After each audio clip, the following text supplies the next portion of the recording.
بسم الله الرحمن الرحیم. اللهم صل علی محمد و آل محمد وعجل فرجهم.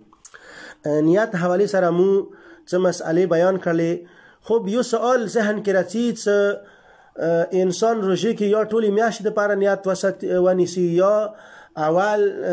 روژې نه هرې یوې شپې دپاره بیله بیله نیت نسی. خب اوس که بیله بیله انسان نیت نسی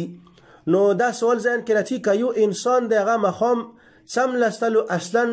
سحری ته بیدار نشولو، ټوله شپه خوب یولی و، سبی اذان نه بعد خو پاڅېدلو یا اصلا سبی اذان نه بعد هم تا قبل الظهر دغه ټایم کې ارویښ شولو، دې څه حکم دی؟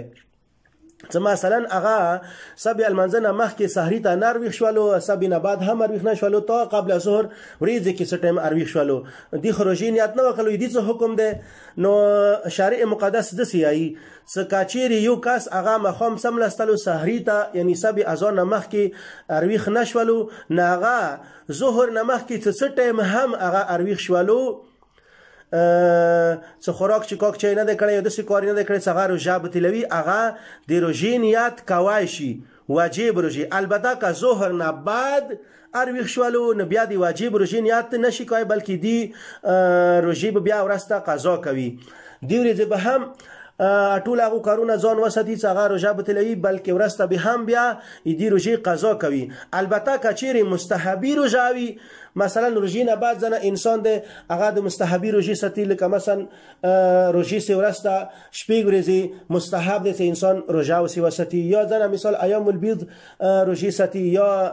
شعبان و رجب میاشتې روژې ساتي، یا نوره ځنه مستحب روژې ساتي، محرم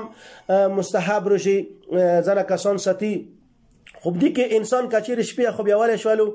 ورځې څه ټایم راپاڅېدو، هغه ورځې څه ټایم هم ورته یاد شوله چې یاره زه روژه ساتم، هغه د روژې نیت کولی شي. حتی دا څه که مغرب نه دوره ټایم مخکې څه صرف منیت ټایم ورته پاتې وي،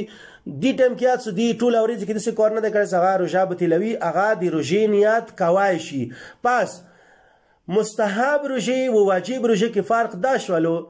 چې واجب روژې کې انسان ته ضروري دی چې هغه ماښام نه ونیسه تا قبل از سبې په کار د هغه نیت وکړي. که بیا یې اضطراري حالت کې چې مثلا هغه خوب یولی پاتې شولو نشو رویښ، نو هغه بیا ظهر پورې وخت لري چې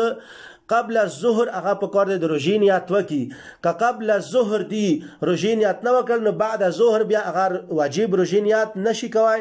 ورسته په کار دی هغې روژې قضا وکړي. اما مستحب روژې کې هغه څه ټایم هم نیت کوی شي، اول شپې نه ونیسه تا قبل از اذان صبح، یا قبل از اذان صبح نه ونیسه تا مغرب پورې هغه وخت لري چې څه ټایم هم هغه روژې نیت کوي، هغه کوی شي، بشرط دا چې اذان صبح نه ونیسه تا